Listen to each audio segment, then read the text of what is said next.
에베소서 4장 28절 말씀을 봉독합니다. 에베소서 4장 28절입니다. 도적질하는 자는 다시 도적질하지 말고 돌이켜 빈궁한 자에게 구제할 것이 있기 위하여 제 손으로 수고하여 선한 일을 하라. 오늘 우리가 생각해 볼 이 말씀은 어찌 보면 뜻밖의 것이라고 여러분들이 생각할 수 있는 것입니다. 거짓말이라든가 분을 낸다든가 그 다음에 29절에 나오는 더러운 말이라든가 이런 거는 어찌 보면 좀 있을 수 있는 일이겠지만 도적질을 한다 하는 문제가 여기 언급되는 것은 여러분이 생각하기에 어쩌면 조금 이상스러워 보일지도 모르겠습니다. 적어도 예수를 믿고 난 사람의 예수를 믿는다고 하는 사람이 도적질까지 할 수 있는가 하는 의아로움을 가질 수도 있을지 모르겠습니다만은 이건 상당히 현실적인 지적이라고 봅니다. 그리고 그 뜻은 상당히 광범위하고 깊은 것이기 때문에 더더욱 그러합니다. 우리가 먼저 이 문제를 놓고 기억해야 할 것은 신자는 새로운 사람으로 출생하지 완전한 사람으로 바뀌는 것은 아닙니다. 새로운 사람으로 출생합니다. 그가 새 사람이지만 아직 어리며 어리숙하며 연약하며 자기가 해야 할 바를 다 모르는 사람으로 시작을 합니다. 신자가 어린 아이로부터 출발한다는 것을 늘 염두에 두셔야 됩니다. 성경은 신자에 대해서는 어리석도다 이런 말을 쓰지 너희는 신자가 아니다라는 얘기는 안 합니다. 너희가 어린아이구나. 언제까지나 이렇게 어린아이 상태로 있으려느냐. 이렇게 꾸중을 하지 너희는 신자가 아닌가 보다 이렇게는 얘기하지 않습니다. 그래서 여러분 마음속에도 신자가 됐다는 것으로 너무 마음을 놓고 있을까 봐 걱정하셔야 되고 또는 여러분이 혹 신자라면 적어도 이 정도는 돼야 된다 하는 것들을 범한 것 때문에 너무 좌절하지도 마시기 바랍니다. 적극적으로 들어가서 이 도적질이라는 문제는 생각보다 의미심장한 것입니다. 앞에서 거짓을 버리고 참된 것을 말하라 했던 거짓말 부분에서도 거짓말이라는 것이 말로써 짓는 죄 이상으로 그가 진리와 생명을 위하여 살지 않는 모든 것이 거짓된 것이라 이렇게 말씀을 드렸습니다. 마찬가지로 도적질에 관한 것도 그것이 스스로 자기가 책임지고 만들어야 되는 것을 자기가 노력해서 만들어내지 않고 자기 것인 양 대체해서 쓰는 모든 것을 의미합니다. 남의 물건을 훔친 것만을 의미하지 않습니다. 그리고 그런 차원에서 우리가 그렇게 크게 이 문제에 저촉되지 않을 것입니다. 그러나 조금 전에 말씀드린 것 같이 자기가 마땅히 해야 할, 자기가 만들어야 할 결과를 자기가 만들지 않고 남의 것으로 그것을 대체하려는 것, 이 모든 것은 도적질에 해당합니다. 100만 원을 버는 것과 100만 원이 생긴 것과는 얘기가 다릅니다. 100만 원 그러면 좀 너무 액수가 이렇게 실감나지 않으니까 조금 더 키웁시다. 1억 좀 하십시다. 요새는 뭐 인플레가 심해져가지고 1억이 생기면 여러분 뭘 하시겠습니까? 1억이 생기면 뭘 한다? 1억이 생기는 것과 1억을 버는 것과는 뭐에서 다르냐 하면 결과는 1억이라는 현찰이 내 주머니에 있는 것으로 같겠습니다만 1억을 벌면 사람이 1억을 번 만큼의 사람이 됩니다. 1억이 생기면 그 사람은 완전히 버립니다. 그가 그걸 벌지 않았기 때문에 그 생긴 것을 정당하게 쓸 수가 없고 생긴 것으로 정당하게 쓰지 못한 것이 그를 더더욱 나쁘게 습관을 가지게 만듭니다. 그렇지 않습니까? 말하자면 도적질이라고 성경이 얘기하는 것은 벌지 않고 생기기를 요구하는 모든 것을 가르쳐 도적질이라 그러는 것입니다. 이번에 저희 교회는 건축 헌금을 하기로 했지요. 제가 만나는 사람들마다 제일 저를 놀라게 한 것은, 여러분 혹시 이 말을 듣고 마음에 좀 상처를 받을지도 모르지만, 우리가 바로 이런 훈련을 위해서 건축도 하나님께서 허락하시는 거라고 생각하기 때문에 제가 말씀을 드립니다. 모두가 남이 얼마나 내는가에 대해서 관심이 많은 걸 발견하고 놀랍니다. 왜 남이 내는 데 대해서 관심이 많으신가? 저는 사실은 마음속으로 괴이 쩍습니다. 남이 얼마 내는 것과 무슨 상관이 있습니까? 남이 1,000만 원 내면 나는 덜 내도 된다는 생각 때문입니까? 아니면 남이 많이 내면 나도 꿀리지 않게 내고 싶어서 그러는 겁니까? 어느 쪽이나 정당한 쪽은 아니지 않습니까? 남이 많이 내면 나도 거기에 지지 않겠다 그러면 순전히 경쟁심이고, 남이 많이 내면 나는 덜 내도 되겠다는 순전히 도둑놈 배짱인 것 아닙니까? 그게 바로 이 도적질입니다. 하나님은 교회를 인간의 손으로 지으실 필요가 없는 분입니다. 왜 하나님이 교회 건축을 사람들에게 요구하시겠습니까? 우린 그 일을 통해서 비로소 우리의 속셈을 보기 때문에 하나님이 그 일을 허락한다고 저는 생각합니다.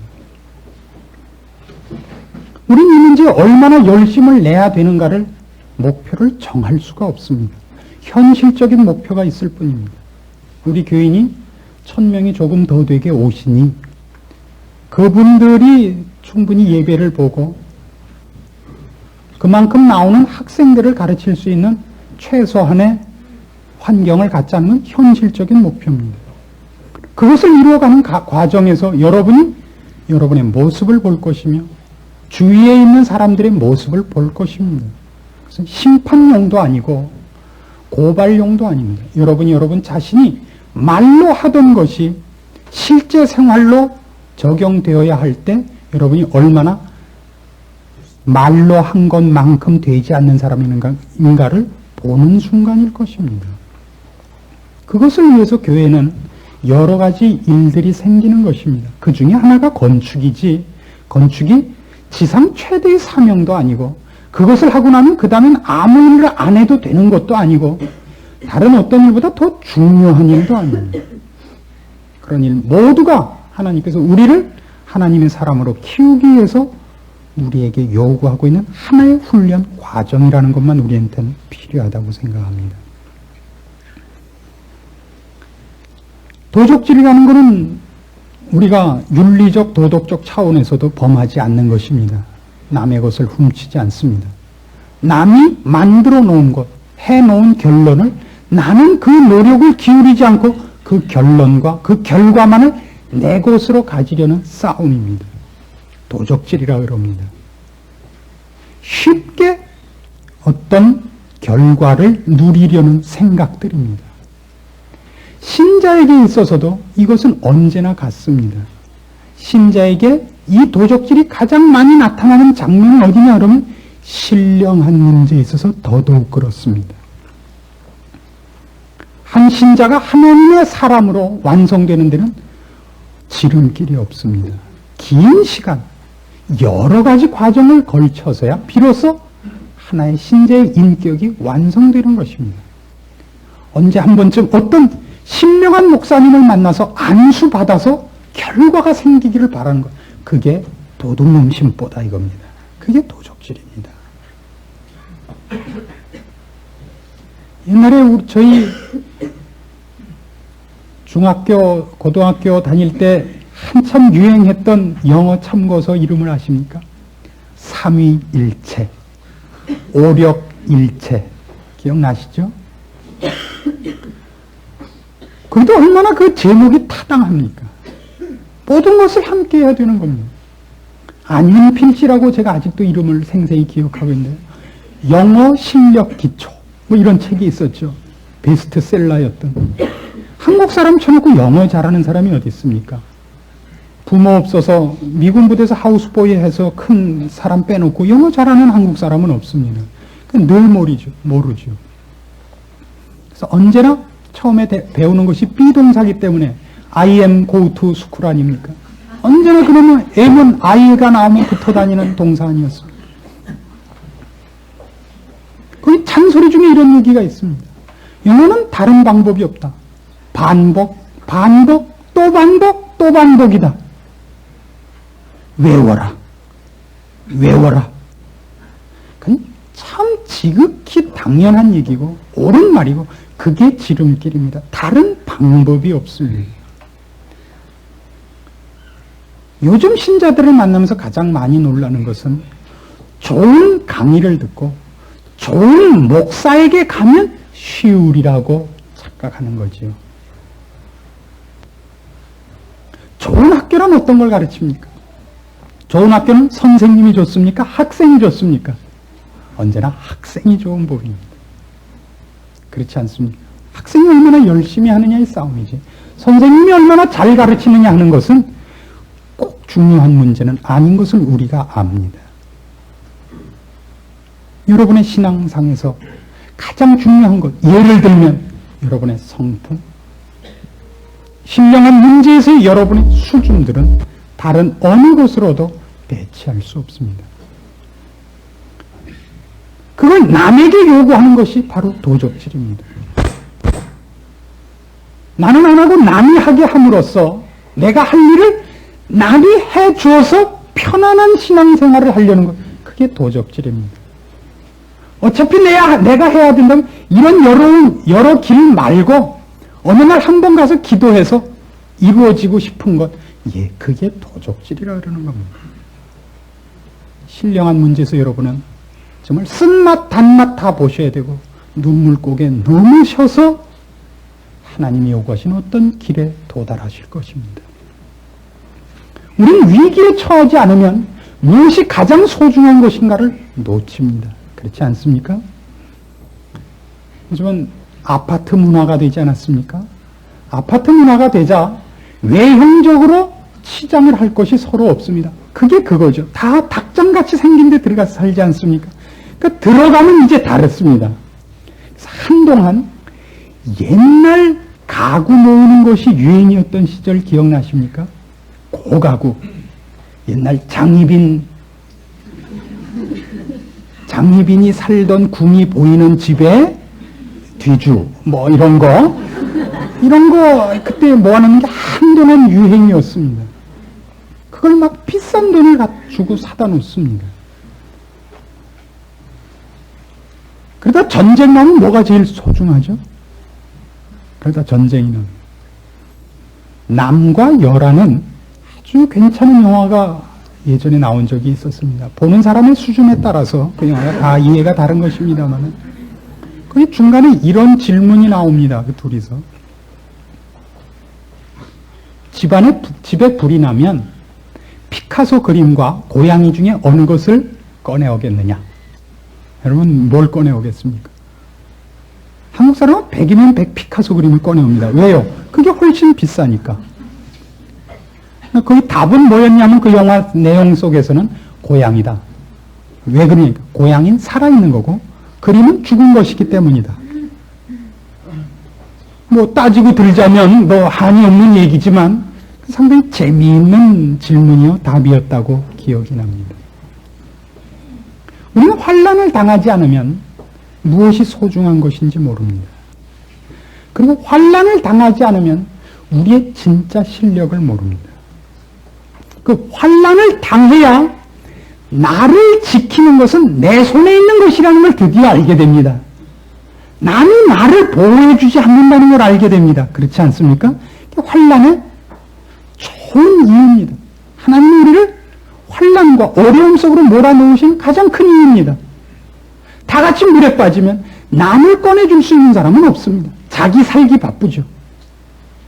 어지간한 수영 실력 갖고는 누구 하나 꺼내주려고 일단 둘 다 죽죠. 그렇지 않습니까? 물에 빠진 사람이 붙잡는 힘은 코끼리가 그 코로 나무 뿌리를 뽑아 올리는 것보다 더 큰 힘이라 그럽니다. 미확인된 보고입니다만은 절대 놓지 않습니다. 오늘날 우리의 신앙은 서로 눈 가리고 서로 책임지지 않고 훈련하지 않은 것을 서로 못 본 척 해주면서 지나가는 것은 아닌가 이런 생각을 본문을 통해서 한번 확인해 봐야 되는 겁니다. 제가 굳이 여러분을 꾸중하고 싶은 마음이 없습니다. 사람은 말이죠. 잘한다, 잘한다는 게 서로 좋습니다.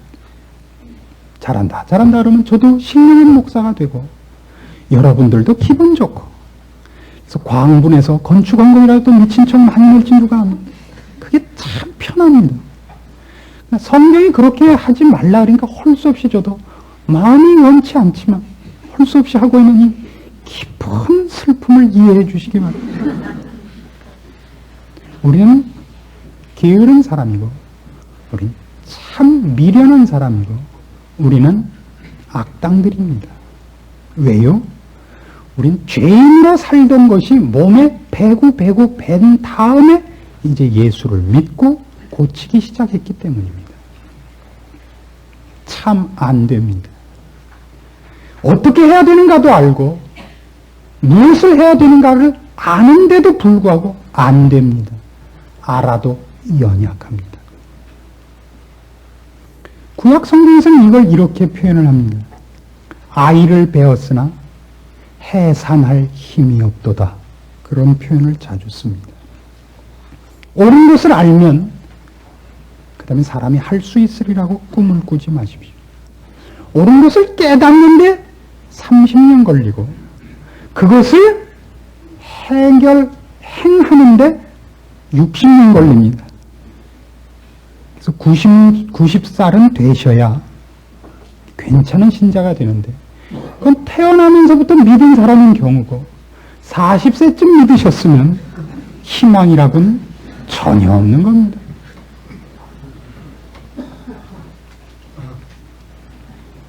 도적질이라는 건 또 하나 이런 면도 있다는 걸 아셔야 됩니다. 제가 게으름 쪽에서만 너무 많은 강조를 했습니다만 또 하나 이런 게 있습니다. 저 사람이 가진 결과가 저 사람이 가진 어떤 지금의 것들이 내 마음에 항복스럽지 않을 때도 도적질을 합니다. 그것이 나에게 필요해서만 도적질을 하는 것이 아니라 저 사람이 가진 것은 정당한 소유가 아니다 라고 생각해서 뺏는 것이 도적질 중에 또 하나 있습니다. 참 재미있는 도적질이죠. 우리는 그런 도적질을 하는 사람을 보통 의적이라 그럽니다. 임꺽정이라든가 일지매라든가 로빈 훗이라든가 이런 재미있는 사람들이 늘 있습니다. 그런 얘기들이 민간에 많이 유포되어 있는 이유 중에 하나는 정당한 방법으로 부와 권세를 누리지 않는 일들이 늘 있었기 때문인 것 같습니다. 그래서 우리는 어떤 사람이 가진 게 꼴보기 싫어서 그 사람 것을 정당한 방법으로 그런 것을 내가 갖는 것이 아니라 상대방이 가진 걸 뺏기만 하려고 합니다.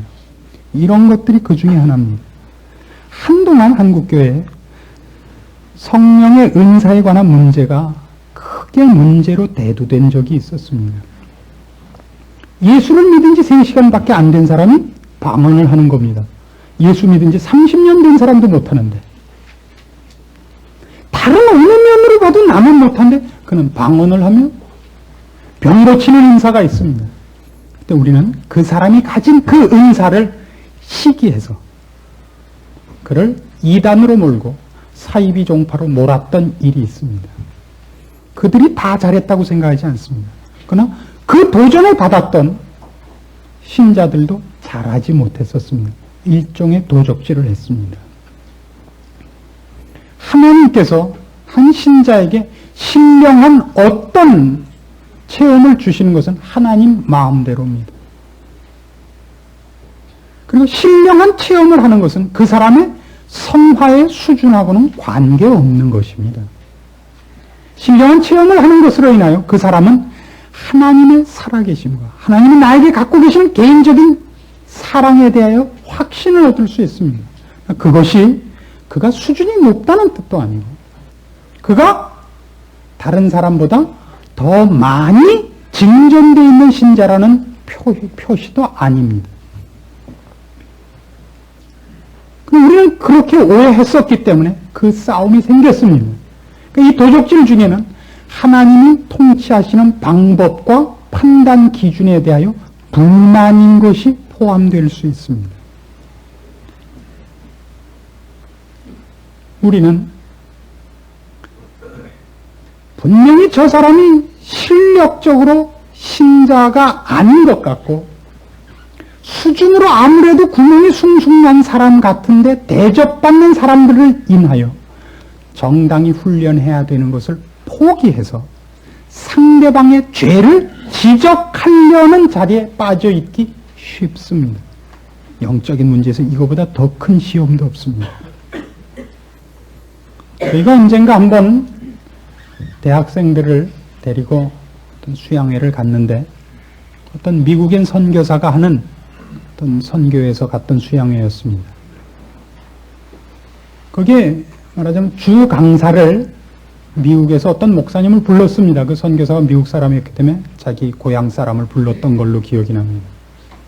근데 새벽 기도는 어떤 다른 한국 사람을 세웠습니다. 이 사람이 구원 감격, 구원 확신 이 문제를 매우 강조하는 분이었습니다.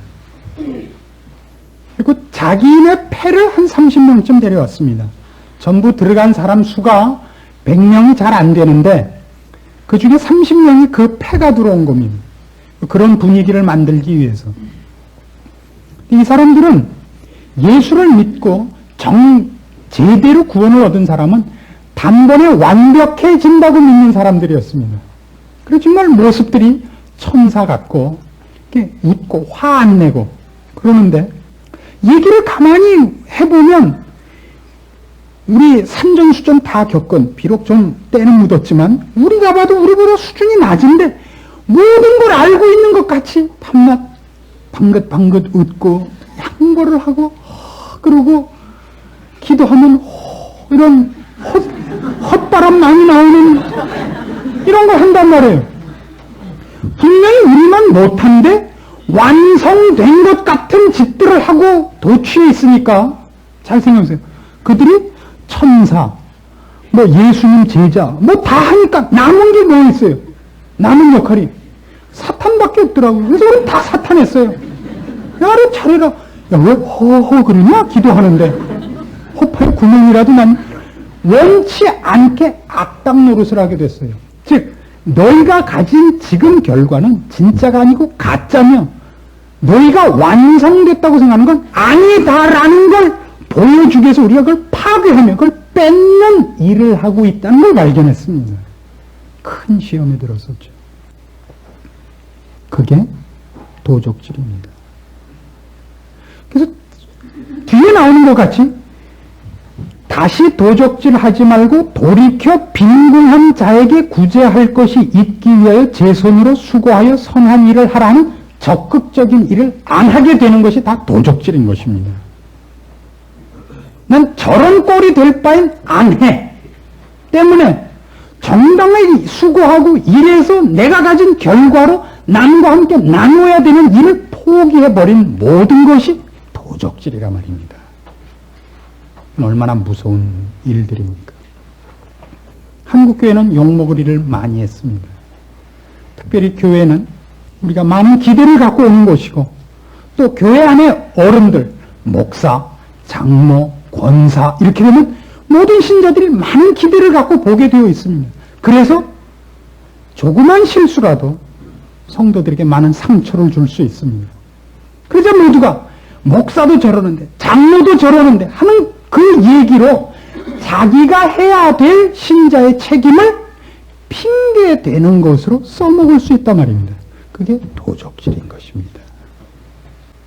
여러분은 어떻습니까? 신앙이란 결국 하나님 앞에서의 나입니다. 내 주변에 있는 모든 사람을 어떤 이유로든 둘러댈 필요가 없습니다. 하나님 앞에서의 나입니다. 우리가 한 시대를 위해서 기도하고 그 시대에 책임 맡은 정권자들, 위정자들을 위해서 기도하는 것은 분위기와 환경이 나빠지면 신앙이라는 것이 꽃을 피지 못합니다. 죽지 않기 위해서는 안간힘을 써야 됩니다.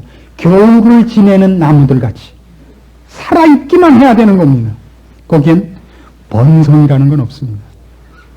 그래서 위종자를 위해서 기도하고 환경을 위해서 기도하는 것은 무성해지기를 위해서입니다. 겨울이 아니고 봄이 됐더니 망고 땡이다 하고 그냥 다 늘어지게 자면 어떻게 싹을 내야죠. 꽃을 피워야죠. 그 열매를 맺히셔야죠. 더 커지셔야죠. 자꾸만 그 나무 하나로 많은 사람이 와서 그 그늘에서 쉬기도 하며 거기 새가 둥지를 짓기도 하며 열매를 먹고 누가 살아나기도 하며 하는 일들이 있어야 됩니다. 우린 모두 그런 책임을 가진 자로 하나님 앞에 부름을 받습니다. 이 문제에 우리는 얼마나 게으른 것일까? 여러분 각자가 자신을 점검해 보셔야 됩니다. 어떤 핑계든지 댈 수는 있습니다. 그건 핑계입니다. 누가 이랬다 하는 얘기는 사실은 아무 필요 없는 얘기 아닐까요? 물론 연약한 신자들을 위해서 그 분위기가 좋기를 바라는 겁니다. 분위기가 좋으면 자신도 모르게 또 쉽게 어떤 일들에 발을 내디딜 수 있고 흉내를 낼 수 있고 금방 그렇게 될 수 있습니다. 근데 그렇지 않으면 참 어렵죠. 예전에 우리나라 이 연료가 나빴을 때는, 연료 사정이 나빴을 때는 산에서 나무를 해다가 땔감을 썼습니다. 그래서 산림 녹화를 하자 그래갖고 나무를 못 잘라오게 하자 뭘 했죠? 그 다음에 낙엽을 긁어다가 뗐죠. 그때 얼마나 손해를 봤는지 아시죠? 낙엽을 긁어가면 나무는 크는데 결정적인 피해를 입지 않습니까? 그걸 안 긁어고 놔두면 나무들은 점점 무성해지고, 나무가 무성해지면 점점 더 많은 낙엽이 쌓이고, 그래서 더 산림은 더 무성해질 수 있습니다. 상승작용이 있습니다. 헐벗기 시작하면 나무가 줄면 낙엽도 줄고, 그래서 또 나무가 더 줄고, 낙엽도 더 줄고, 점점 손해를 봅니다. 한 교회가 좋은 분위기를 갖는다는 건 필요합니다. 그러나 그러기 위해서는 어쨌든 누군가로부터 시작해야 됩니다. 어느 날 무슨 김인현 독립선언하듯이 짠 모여갖고 할 수는 없는 거 아닙니까? 누군가부터 시작해야 됩니다. 처음 나무가 되는 자는 아마 고달프겠죠. 그게 2개가 되고 3개가 되고 하나의 산을 덮을 만한 나무가 되기까지 얼마나 참 외롭겠습니까? 그러나 하여튼 신앙은 그렇게 시작할 수밖에 없습니다. 처음 그 일을 하는 사람들은 고달플 것입니다. 나중에 쫓아오는 사람은 쉬울 것입니다. 처음 한 사람들이 방풍님 같은 역할을 하겠죠. 그거 외에 아무것도 못하겠죠. 그 안에 큰 자들은 그래서 바람을 막고 무슨 모래를 막고 하는 일을 안 했기 때문에 잘 커야 될 거 아닙니까? 그래서 제목이 돼야죠. 그건 앞에 다 막아준 자 있으신 우리 속에서 디비져 자자, 이건 말이 안 맞지 않습니까? 앞에 있는 나무들은 바람에 돌가루에 그런 거 막느라고 꾸불꾸불 크고 상처나게 크고 삐뚤어지고 말라 비틀어졌겠죠. 그러나 그것 때문에 속에 보호받은 나무들은 크게 커야 됩니다. 곧게 커야 되고, 그래서 결국 그걸 잘라서 필요한 모든 제목으로 쓸 수 있어야 되지 않겠습니까? 그게 교회입니다. 혼자서 힘을 내지 못하는 것, 교회에 와서 배우며 권면하며 위로받으며 힘 얻는 것, 그게 교회겠죠. 우린 그 일로 부름받고 있습니다. 그리고 그 축복된 장소에 와 있습니다. 문제는, 현실적인 한국교회의 문제는 아무도 사실은 교회에 참여하지 않는다는 것일 겁니다. 이 신앙훈련에 참여하지 않는다는 것일 겁니다. 듣고 도망간다는 사실일 것입니다. 그건 너무나 큰 도적질입니다. 여러분, 마음을 하나님께 바치십시오. 그 신자라는 이름이 갖는 이 축복된 권면을 여러분 응낙하십시오. 어려울 것입니다. 힘들 것입니다. 그 결과는 참으로 달고 참으로 만족하고, 그리고 안 갈 수 없는 길이라는 것을 여러분 지금부터 기억하시는 것이 좋을 것입니다. 하나님 우리에게 찬송하고 감사할 결과를 기다리고 있습니다. 요한일서 3장에 가면 이 말씀들을 이렇게 멋있게 성경은 결론을 내고 있습니다. 요한일서 3장 17절입니다. 신약성경 391페이지입니다. 누가 이 세상 재물을 가지고 형제의 궁핍함을 보고도 도와줄 마음을 막으면 하나님의 사랑이 어찌 그 속에 거할까 보냐. 자녀들아, 우리가 말과 혀로만 사랑하지 말고 오직 행함과 진실함으로 하자. 그렇죠? 말과 혀로만 사랑하지 말고 행함과 진실함으로 하자. 하나님 앞에서 여러분의 신앙을 바로 이런 말로서가 아니라 행동으로서 점검하시고 그렇게 충성되게 여러분의 신앙생활을 하겠다고 결심해 주시기 바랍니다. 기도하십시다. 하나님 아버지, 은혜를 감사합니다. 우리 미련한 것과 연약한 것과 무지한 것을 불쌍히 여겨 주시옵소서. 우리가 하나님 앞에 어떤 사람으로 부름을 받았으며 어떤 계획과 축복 속에 있는가 밝히 보여주시고 아버지의 부르심 앞에 순종하기로 결심하는 아름다운 결심을 이 시간 허락하시옵소서. 남보고 내 일을 대신하라 그러지 말고 내가 내 길을 가며 남이 한 것을 훔치려고 하지 말고 내 일은 내가 책임지겠다고 결심하여 드디어 그 길을 걷게 하여 주시옵소서. 주께서 우리의 발걸음을 지키실 것이며 우리의 미련한 것에 지혜를 더할 것이며 인내를 더할 것이며 능력으로 함께 하실 것을 믿게 하시고 체험케 하시고 그래서 간증거리가 넘치게 하실 것을 말씀을 통하여 안 것대로 우리를 바쳐 실천하게 하시옵소서. 그리하여 참으로 교회를 통하여 주님 영광 나타내시고 예수를 믿는다는 사람들을 통하여 감사와 찬송을 받으시옵소서. 하나님 살아계심과 지금도 그 자녀를 지키시며 복주시며 함께 하사 능력으로 우리를 승리케 하는 줄 우리 모두 경험케 하시옵소서. 예수님의 이름으로 기도합니다.